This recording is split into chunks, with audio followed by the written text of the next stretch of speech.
Tonight on Dr. Phil Primetime. The trad wives, fitfluencers. We'll dive into these two trends, starting with the trad wife. Did that say you were putting on makeup for an hour and a half to not go anywhere? We gotta go to the grocery store.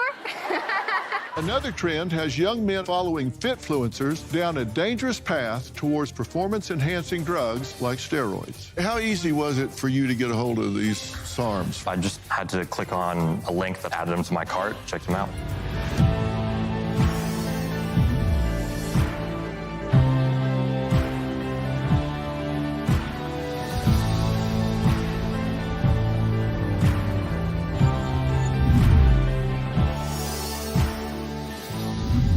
What a difference a year makes, particularly when you're talking about social media trends.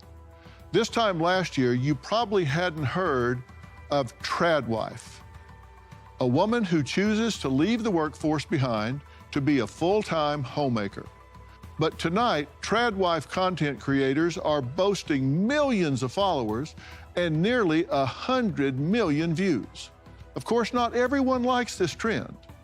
And some are quite outspoken, saying the trad wife movement is turning women into second-class citizens. Another trend has young men across the country following fitfluencers down a dangerous path towards performance-enhancing drugs like steroids. Now, how prevalent is it? According to a recent study from the Center for Countering Digital Hate, in the past 3 years, they found 420 million views of videos pushing steroids to teens and young men. So tonight, we'll dive into these two trends, starting with the trad wife. A couple years ago, I was in college pursuing meteorology. That was considered great. A couple years ago, I was into the bodybuilding industry and I was into fitness modeling. That was awesome. However, when I decide I want to drop out of college and become a traditional wife, and my only goal in life is to be an amazing wife and mother, that's when eyebrows seem to raise. Being a traditional wife is so much more than just cooking and cleaning and wearing house dresses. We wives budget down hard. There is times where you don't get what you want, and that's okay. So instead of always spending all this crazy money at a coffee shop, we make our coffee at home for the most part. That doesn't mean we don't go out to a coffee shop like ever.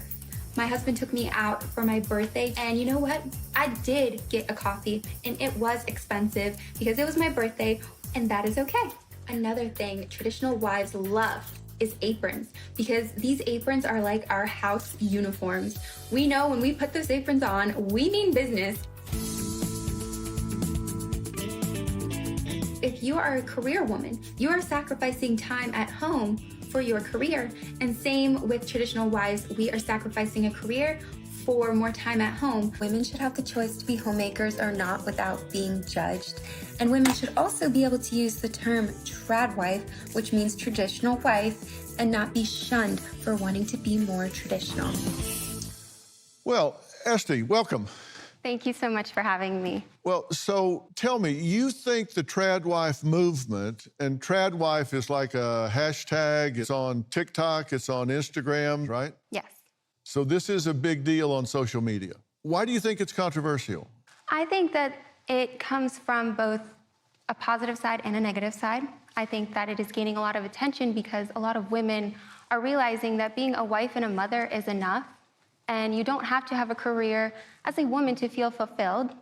But I believe it's also getting controversy because a lot of people are thinking that it's bringing women back in time to second-class citizens, and that's simply not true. Well, so what are they getting wrong? What are they missing that makes this a good thing?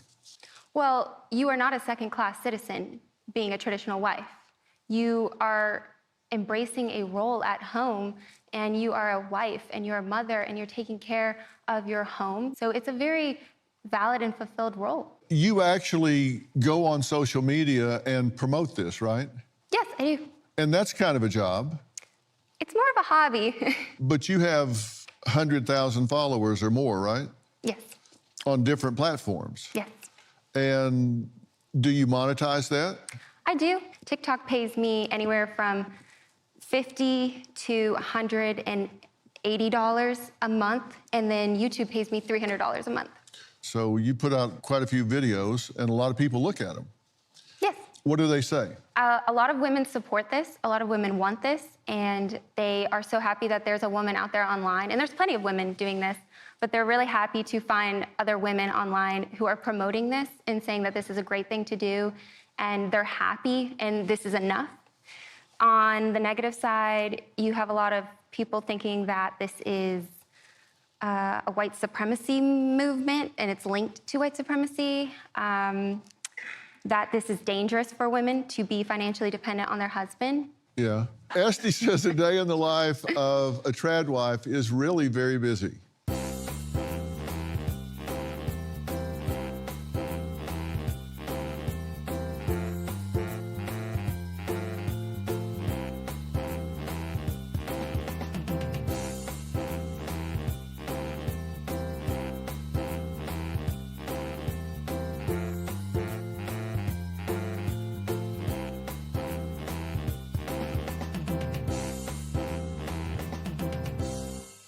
You are busy. Did that say you were putting on makeup for an hour and a half? Makeup and hair, yeah. To not go anywhere? Well, you gotta go to the grocery store. And you said you don't ever wear sweatpants? I have one pair, and I don't wear it often, no. Why are you hiding your face? Why are you looking at me? I'm just curious. Okay, you said you submit to your husband. Yes. Yeah. I have a tick. It's not. I'm not trying to start trouble. What do you mean by that? Well, I think the term submit has gotten such a bad rep, and it's gotten completely twisted in the media. Uh-huh. I actually blame the twisting of this word from the porn industry, and it has this weird BDSM connection, and a lot of people think it's degrading and that the woman is less than a man, but biblical submission is what traditional wives talk about, and that means that the husband has the ultimate authority in the home, and this is from the Bible, and there's a lot of different opinions about that, but in my marriage, we follow that. Yeah, well, the Bible says women submit to your husband, but then it says husbands love your wives as you love the church. Absolutely. So there's a duty on both. When we come back, Esty's husband says he's the envy of all his friends. We'll find out why, like we don't know, when we meet him next.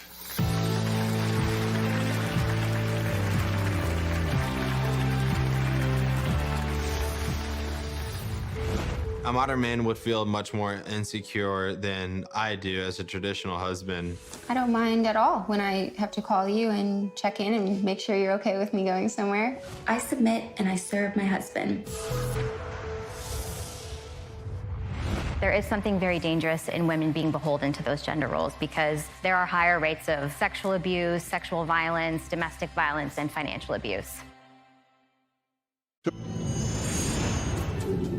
You can have a wife who stays home, adheres to traditional gender roles, but she might not believe in submitting to her husband. One of the differences with traditional wives is our priorities and our values. Christian traditional wives believe in biblical submission, and this does not mean the wife is of less value than the husband, but our husbands do have the most authority in our marriages. Esty is what is called a trad wife. Now, that's short for traditional wife. She's been married to Connor for a year, and he says this lifestyle is exactly what he wants. My life as a traditional husband is great. I have a clean home to come home to, and I also have food on the table. We're making some pasta from scratch. It puts a smile on my face when I get home that my wife is prettied up for me. She's done her makeup and has a pretty apron on. Why wouldn't we dress up to see the most important person of our life, which is our husband? I think most men would like to have a traditional wife. I have coworkers that have actually said, like, man, you're super lucky. I want a lifestyle like you. My husband does not have to lift a finger when he is at home. When I met Esty, I was 20 years old and Esty was 22. I was going to college to please my parents, but I secretly wanted to be a traditional wife. Before I met Esty, I never really dated, not even casually dated, but when I met Esty, I knew that she was the one and that we were a match made in heaven. We don't do opposite sex friendships. I don't think a woman needs to have a male best friend. A modern man would feel much more insecure than I do as a traditional husband. I don't mind at all when I have to call you and check in and make sure you're okay with me going somewhere. In our marriage, we don't have arguments. I'm the leader of the marriage. I'm the one that's responsible for coming up with a solution. And SD does not ever talk back to me. I submit and I serve my husband.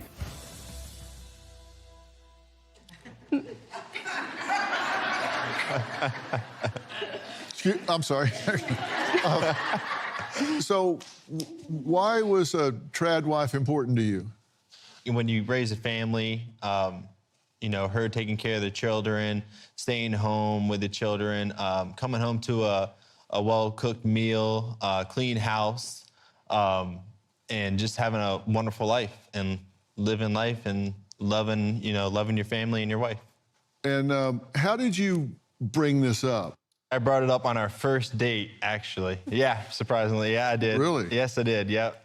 And we talked about it for like 2 hours on our first date, and we both loved the idea of it, and that was a goal that we wanted to work towards. And you say you don't have any arguments. I wouldn't say that we don't have any arguments. Well, you did say we don't have any arguments. Or disagreements, but I come up with the solution to solve that, you know, disagreement. Or when we have a disagreement on something, I'm gonna be the person to come up with a solution so it doesn't lead into an argument.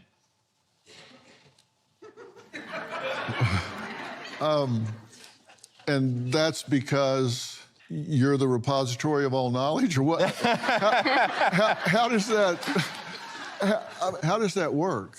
You just, you know, you just think that you love each other, and you need to figure out a way to put whatever you guys are disagreeing about behind you, and do what you want.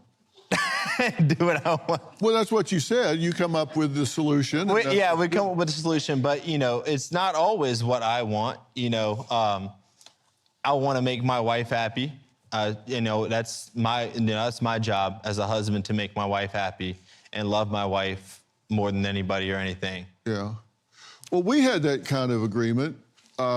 We decided I would make all the important decisions and she would make all the rest. We just haven't come up to any important decisions. And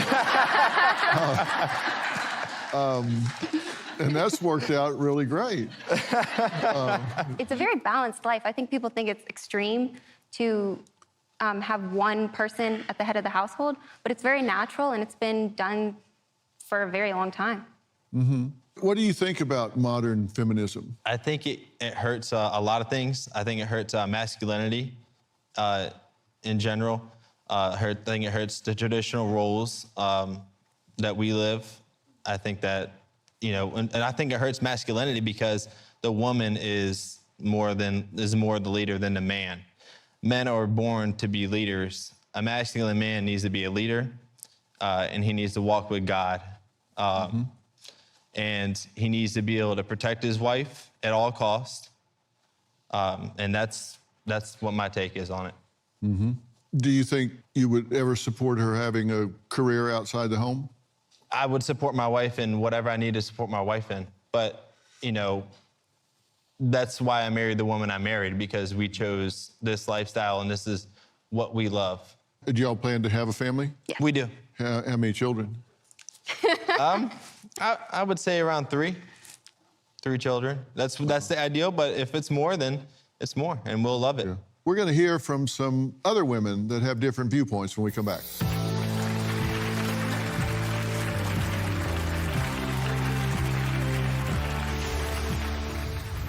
The tradwife movement is essentially prescribing that men should be the dominant force in the home and that women are to be homemakers and subservient to them in almost every matter. I don't think that there is any beauty in second-class citizenship.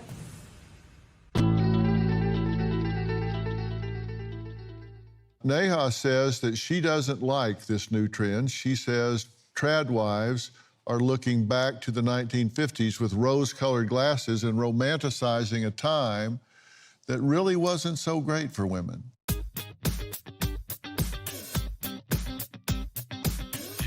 Tradwives on social media are selling a huge lie.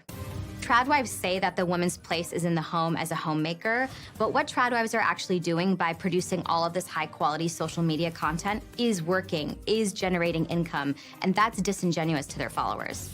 The tradwife movement is essentially prescribing that men should be the dominant force in the home and that women are to be homemakers and subservient to them in almost every matter. I don't think that there is any beauty in second-class citizenship. Tradwives are absolutely looking back to the 1950s with rose-colored glasses. Women in the 1950s were being so oppressed by both society, their husbands, themselves, and that's the reason so many women were miserable and self-medicating. So it's calling back to a time where someone like me would have a hard time existing in society. In many other cultures, traditional gender roles are very present, but what goes along with that are high rates of domestic violence, financial control, and the inability for the woman to really be able to live her truth. If he says no and puts his foot down, then the answer is no. The tradwife movement is a huge affront to all of the hard work that women and even lots of men have been doing for decades in order to get women equal rights. Well, thanks for being here. Not a big fan of tradwives. Not the biggest fan of tradwives, no. Yeah. There's absolutely nothing wrong with wanting to be a wife and a mother and stay at home and even embracing traditional gender roles. But there is something very dangerous in women being beholden to those gender roles because across different cultures where there is more adherence to traditional gender roles, there are higher rates of sexual abuse, sexual violence, domestic violence, and financial abuse. And I think tradwife culture is kind of an affront to all of the really hard work that advocates and activists have been doing for the last 50, 60, 70 years. We talked about that a little bit, and I actually made a list of some of those things because some of this has happened so much more recently than people realize. It was 1839, they could have marital assets. 1916, women elected to Congress for the first time. 1920, 19th Amendment to ratify the vote started. In 1948, enlisted in the Air Force. It wasn't until 1963 that the Equal Pay Act, in theory, abolished disparity in wages, in theory. It was 1974 before a woman could have a credit card in her own name. Then Supreme Court Justice in 81, 83, American woman was in space. 97, woman Secretary of State. So these things have just been coming on just within this generation. So some of this stuff is hard fought and recently won. That's right, yeah. The thing that jumps out to me as being the most problematic is that, you know, to have a platform and monetize such a big platform and be spreading a message that women should be second-class citizens in their own homes and be submissive and subservient, and then that is sort of the natural social and biological order, I think that's extremely harmful, and it's also just not true. And you say that's not how people should look at that. That it's not a second-class citizen. Correct. I disagree because the idea that, you know, separate but equal, the last time we heard the argument of separate but equal as a social framework was during Jim Crow. So there is no space in a contemporary and modern society for separate but equal. That's just my opinion. Pew Research did a study recently that asked people what they value in the different sexes. And it was an anonymous survey so people could actually be honest about this. And I was really surprised at what they saw. They said, what traits or characteristics do you think people in our society value most? And in men, number one was honesty and morality, 33%. And then 23% was second, professional and financial success, ambition, leadership, strength, toughness, hard work, good. With women, number one was physical attractiveness. And at the top over here was honest and morality. Over here, it was all the way down to number 4 at 14%. So this battle's still going on, right? The battle's still going on, and what I think is interesting is that instead of relying on an adherence to what this data is showing, my point is that, you know, we should be challenging the social conditions that allow for this data to be the way it is in the first place. Yeah, and you think tradwife just plays into this? I think it reinforces it, absolutely. Yeah. So what did you think? Did you like that trend?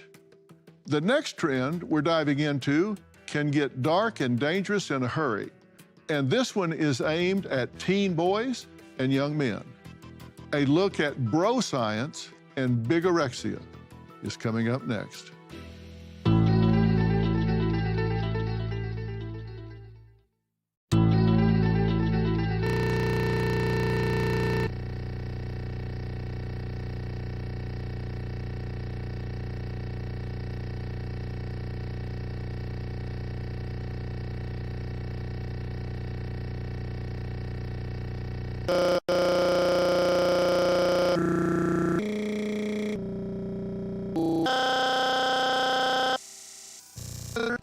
Unregulated performance-enhancing drugs like steroids. Now, Chris Gutierrez, our senior news anchor on News on Merritt Street, did some investigating for us to see just how easy it would be for a teenage boy to get their young hands on these dangerous drugs. We found a disturbing black market of steroids sold as supplements all over the internet. Even though these drugs are illegal, here's how they do it. Many of these supplements are sold as research chemicals, which means they're not meant for human use. But they're still finding their way into gyms across the country. Just take SARMs, for example, which stands for Selective Androgen Receptor Modulators. SARMs have never been legal. They've never been prescribed by doctors. In fact, they were studied in the 90s for muscle loss after cancer treatment. Another popular body-enhancing drug is Trenbolone, or Tren for short. These supplements are banned in competitive sports, and they're on the World Anti-Doping Agency's prohibited list. But when we searched online, they're everywhere. We could have paid roughly $200 for a bottle of SARMs and a small vial of Tren. They even promote free shipping. It's that easy. But what's in these pills? One study tested dozens of SARM supplements and found a laundry list of dangerous ingredients, including unapproved hormones and steroids. But because they're sold as supplements, there's no oversight by the Food and Drug Administration, which means people have no idea what they're putting in their bodies. Chris, thank you for being here. Of course, thank you for having me. So, that was a disturbing piece that you just put together. Were you surprised how easy it is for these young men to get their hands on these really dangerous substances? I was. In fact, when I first spoke to your producer about it, I was blinded to what was going on, to be honest with you. And then I did a deep dive, my producer and I was shocked and disturbed by what we found and how easy it was for me to potentially buy those things. Yeah. So what do you think's the driving force behind these young boys doing this? You started this show by telling us how prevalent it is on social media, right? More than 400 million views. The problem is our kids get addicted to those things and they can't stop scrolling through those things, right? And so if so-and-so's doing it or if so-and-so's doing it, then I want to try it too. And I've got a 13-year-old son at home, right? He has friends who he looks up to at school and they play football and he wants to be big and do these things. And so we have real conversations at our house because if I'm not talking to him, people on social media will be. Chris, wait till you hear about 23-year-old bodybuilder Colton. Now, he says he's using steroids now and looking to launch himself to internet stardom at whatever the cost. I have an addiction and obsession with lifting. I can never be big enough. I started because I was getting bullied a lot in school. I was 5 foot tall and around like 100 pounds, and everyone made fun of me. And I actually left school early just because of all the bullying. So I decided to go to the gym. On Instagram, you know, you see a lot of fitness influencers and models, and everyone wants to look like that. A lot of the influencers that I follow, they do take steroids, and so that's another reason why, like, at my age, I hop on gear and take it. I mean, you can get steroids for cheaper than protein powder. I was roughly around 20, 21 years old when I first started steroids. Within like the first 2 weeks, I got all the way up to 170, 175. And then like about a month and a half in, 2 months in, I was at 180, 185. And that was like getting pure muscle. And that's when people started noticing. Felt really good. People call it like a God complex because it literally gives you this placebo effect of feeling like a god, like you can't die. But then the downfall was all the roid rage. Like I would just get mad out of nowhere. I'd just blow up on people and almost lose relationships and friendships from it. My goal is to be Mr. Olympia one day. So I'm not really worried about my mental or physical health at the moment, just because I have my eyes on the prize right now. You started steroids at what age? 20, 21, around there. Yeah. In the very beginning, I was kind of like hesitant about everything. And then once I got on it and I started seeing more results, I wasn't really as worried. And I was feeling okay and everything mentally, physically. You have concerns about this. Yes. There's a lot of roid rage, and I have to deal with that. And especially just having kids is one of my bigger concerns. So you don't value all the muscled up No, not at all. sort of I'm thing? with him for who he is, not for what he looks like. I didn't support him at all when he first took it, and I still don't. Yeah. So who are you doing this for? Myself. And what's the payoff? Just knowing that I made it to the Olympia or just got my pro card and was able to step on stage, because that's just been a dream of mine for the last couple of years. But at what cost, right? Yeah, that's your concern, right? At Yes. what cost? Yes, it is, because I want kids, you know. As a woman, we shouldn't have to be scared or worried or stay up at night wondering if we can have kids or not. And it's a big concern of mine. Do you think about those things? Not really. I'm more focused right now, like, on making it on the stage. Once you do that, once you step on this stage, then what? Well, I'm gonna keep going until I win. And then if I win, I wanna get another one back to back. I don't have any like intentions on stopping until like I'm in my older age. Chris, I know you got to get back to the news department. Thank you for your reporting on this. I appreciate it. You can tune in to Chris on News on Merritt Street every night at 7 p.m. Coming up, we're going to meet a former influencer who decided to come clean about his use of performance-enhancing drugs. We're going to add him to the conversation next.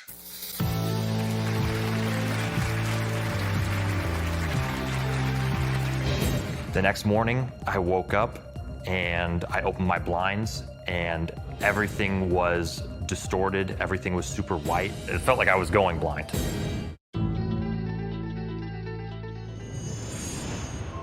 I do want to have kids one day. And I know that that is a concern for steroid users is infertility. And that's why my fiance is like upset about it and worried all the time about it. But at the same time, I'm still here to hit my goals.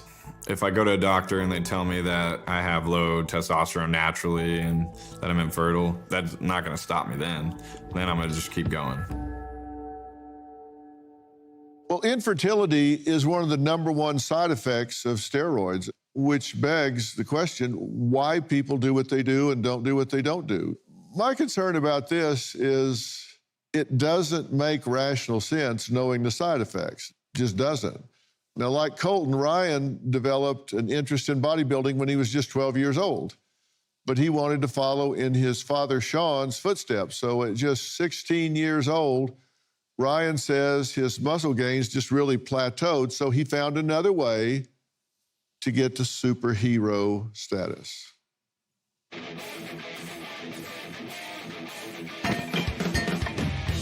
I was 13 when I posted my first video. It was really easy for me at first to gain attention. I'd make body transformation videos that would get millions of views. Seeing other people online that were getting bigger and stronger, I was influenced to get SARMs. Over the course of about 8.5 months, I went from benching 275 pounds to benching 385 pounds. Things took a turn when I was on a vacation in Hawaii. I cracked open a new bottle of a SARM, and this bottle was more concentrated than normal.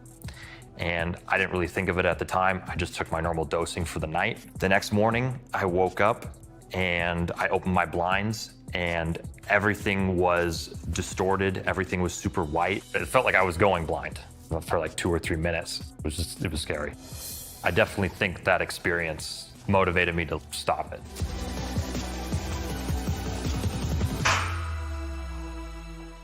Ryan, let me ask you, how easy was it for you to get a hold of these SARMs, for example? Pretty easy. I just had to click on a link that I saw like on a YouTube video. Took me right to a website and added them to my cart and checked them out. Delivered right to your house? Yeah. You know, we're looking at your progression here. It had a huge effect, right? Yeah, it definitely did. There was a time where I really wanted to bring up my strength, specifically with like bench pressing. And so I changed my diet up, I changed my training up, and then I threw in the SARMs, and It was literally within a month of doing all those things that I saw an effect. I was bench pressing one weight the month before, and the next month it was going up like it was air. Yeah. What did you think about this, Dad? I didn't know that he was choosing to do the SARMs initially. And so I feel like, you know, Ryan was very involved with social media on YouTube. A lot of his friends are, even today, very, you know, high up on the food chain as influencers. And so I think just collectively him being with these other people, seeing their progression, seeing the things they were doing, and seeing their social media grow, I mean, my common sense would say, you know, maybe he's like, okay, what would it be like to go to the next level with my physique? And what would, you know, what kind of attention or what would that do for my social media? Yeah. And, you know, you're talking about the food chain on social media, and the food chain means money. I was more focused just on the views, actually, not really what I was making. And the views, what was the payoff for the views? Kind of just told me that I was doing something right and that I should keep going and doing the things that I'm doing. So strangers clicking gave you a warm, fuzzy feeling? Yeah, just yeah. You don't know what they're clicking on. They could be clicking just like, wow, look at him. He's really working hard and doing a good job. Or they could be clicking like, look at this freak. You don't know. I mean, you don't know. They're Absolutely. just clicking. Yeah. When you did find out he was using these drugs, what was your reaction? I knew nothing about SARMs. So I knew that he wasn't doing steroids. And so then I just thought, well, maybe these are just some supplements he was getting over the counter. I was ignorant to it. And so it wasn't until after when Ryan started explaining to me the negative side effects with his eyesight, and I said, what the hell are you doing? You got to get off this stuff. Yeah, because you woke up one morning and thought, hell, I've gone blind. Yeah, it was super scary because the night before I was cracking open a new bottle, and it was a lot more concentrated than normal. I pop it in, do my regular dose, go to sleep, and then I woke up and I basically couldn't see for like 2 to 3 minutes, which is a long time when you've been able to see your whole life. That scared you? Yeah, absolutely. Yeah. Looking at it now, being almost 24, I was like 16, 17 back then. Yeah. Sounds insane that I even did that. When we come back, one man's encounter with a bin full of syringes at his gym led to his research into social media's push for steroids. We're going to talk to him next.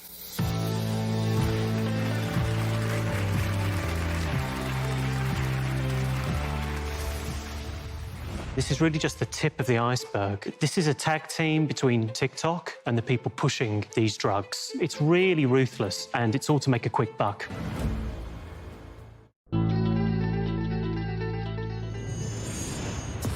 I have been interested in other performance-enhancing drugs like steroids. I research them all the time. When I was competing again a few years in my 40s, I did share with Ryan that I was using steroids to compete. My dad and I have had many conversations about steroids. Like, should I do them? Should I not? For him, he's going to research it well, get his blood work done, and I'm sure he'll do it the safest, healthiest way. Callum Hood is the head researcher at the Center for Countering Digital Hate. Now, he led the team in the study that focused on how TikTok videos promote steroid-like drugs. And Dr. Thomas O'Connor is a board-certified doctor of internal medicine and professor at the University of Connecticut School of Medicine.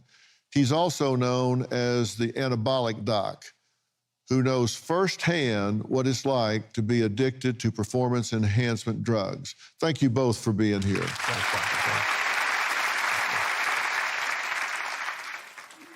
Guys, you've been listening to everything that we've been talking about. This is a serious problem, right? Callum, you've really dug into this on social media platforms. It's a massive problem. We've got teens viewing this stuff hundreds of millions of times, and this is really just the tip of the iceberg. This is the content that explicitly talks about steroids. There's plenty more content out there that our report didn't even cover that's promoting both the body image and a range of other drugs and supplements that also carry dangers.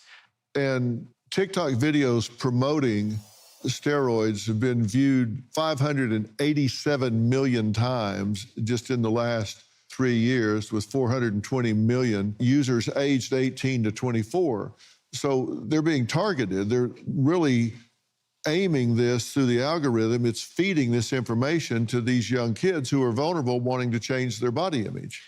This is a tag team between TikTok and the people pushing these drugs. The algorithm just wants to get teens hooked on this content. So we see it exploits vulnerabilities with young women. It might be their weight. With young men, it's whether they're muscular enough. And then it pushes this content towards them because it wants to get them hooked and make advertising money. And we've seen content that is directly targeting teens, telling them, you're too short, why don't you take these drugs and you'll be tall enough. It's really ruthless, and it's all to make a quick buck. Yeah, and Doctor, it's very dangerous. I mean, Dr. Phil, it's been going on for a very long time. We know a lot about the health consequences, but for these guys, when you're so young and you're so charged, you know, and these drugs work, right, for the last 40 years, and they can't grasp and see the cardiac risk, the hypercoagulable blood clots. But for these guys, the number one risk, and you mentioned it, is they're going to get shut down. The natural production is shut down. This is where people don't know, and that is in part with the infertility. You see, these guys are bro science guys, and I'm not putting this guy down. I want to help him. It's just called bro science, and it's all online. And now it's accelerated to the point that you see, and he's going to have to be on testosterone forever. When it's not regulated, the mix can be anything. You have no idea what you're getting. You have no idea. So, Dr. O'Connor, what is bigorexia? Bigorexia is really reverse anorexia. It's a subset of obsessive compulsive disorder underneath this. And it's an obsession with not being big enough and not feeling satisfied with your gains. Mm-hmm. What's the currency for these guys? What is it they're after? It's very simple. It's when you go in the gym, even without steroids, and you get a great pump and you get admired more by men, alpha, you know, right, guys? Yeah. We asked women what appealed to them, and we presented 4 body styles, and let's look at the results of what you say you prefer. Yeah, wow. 1.2% say you prefer skinny. 93.6 said you preferred athletic. And then the very strong was only 1.6. You don't want to be with the Hulk. Does that surprise either of y'all? No. I mean, I'm not worried about, I'm not looking for anyone, so I'm just going for myself.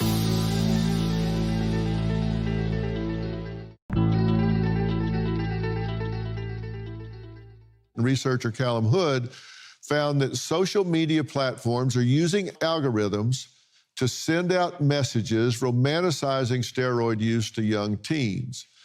Now, TikTok says, not true. This not true. However, when you look at the actual results, how can they say that's not true? What I'm most interested in is the actual experience of young guys who are using these apps. And that's all we're testing out. When we set up an account on there and we tell TikTok, we're 13 years old, we're a young guy, and then we see what results we get. And you can hear it in what Ryan and Colton have been saying, you know, they're presented with this body image and you guys aspire to it, you know, and that's partly why you got into this. And you're rewarded as well when you post this stuff. You know, you go up the algorithm, more people see it, and you feel good about it. And, you know, the funny thing is, these statistics in our report, those are TikTok's statistics. And, you know, the main thing they've done since our report, they've wiped them off their website. So we've got less information to have this really important conversation and about how this is affecting young men. TikTok says your methodology is not scientific. It says it's all too small a sample size. We've done this multiple times, multiple accounts, multiple countries. It's very consistent. And again, a lot of these statistics, they're the ones that TikTok put out there themselves, and they can't really argue with them. And they know that. That's why they've removed these stats from the app completely. There's an article out there that says that CCDH researchers trained the algorithm that they liked this content and then act surprised when they got similar content. How did you train the algorithm to give you that content? What we do is just we follow the behaviour of a young man, you know, who's got an interest in this stuff. We've done it with accounts that, you know, look like they're young girls as well. who have an interest in body image. And all it means is you just watch that video and you like that video and then you see what it gives you next. And you can see that algorithm responds very aggressively because it wants you to get hooked on this content, and it will show you more and more extreme stuff. There's been many studies, not just us, that show that this is the case with a lot of social media platforms who want that, the money that is to be made from showing teens ads. That's why I'm telling you, this algorithm is kind of like a black box. Nobody understands it. It's what I call the mystery mastery complex. If they maintain some mystery, then they can maintain mastery. But it's really not that hard to unpack.